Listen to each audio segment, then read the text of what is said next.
Cape Townian Louis Barnard is doing what he does best. But this classroom is 14,000 kilometers away from his home in the mother city. He's been teaching in South Korea for several years and hasn't looked back. There's a lot of value put in education. I'm not saying in South Africa there isn't, but over here it's very blatant and very obvious. Parents are incredibly supportive of their children's learning. Parents are very respectful towards teachers. Students are very respectful towards teachers. I think teachers feel a lot more valued here. Barnard is one of more than 2,000 South Africans teaching in South Korea. Recruitment firms claim the average teacher earns at least 250,000 rand a year and can return home comfortably with half of that. But it's not all about the money.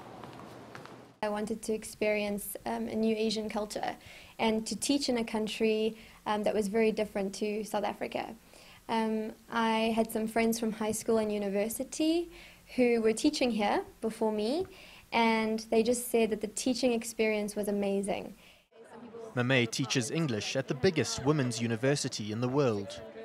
I like CLAUDIA very much. Okay, why?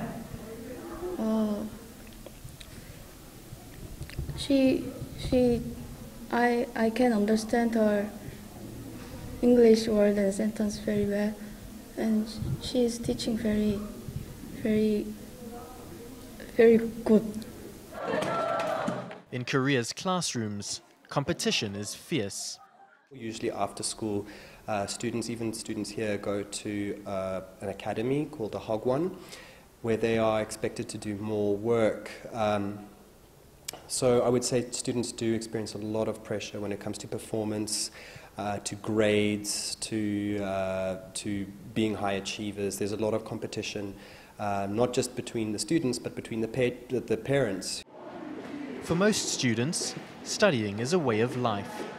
Generally, I invest 4 hours a day, and in midterm exam term, I study all day long. And often, the pressure is too much to bear. I see students that are very stressed, exhausted, and in the classroom in particular, I find it very difficult to motivate my students. They are tired and fall asleep a lot. But it's an environment in which many South African teachers thrive. They actually like South Africans. Some schools specifically ask for a South African to replace a South African that's leaving.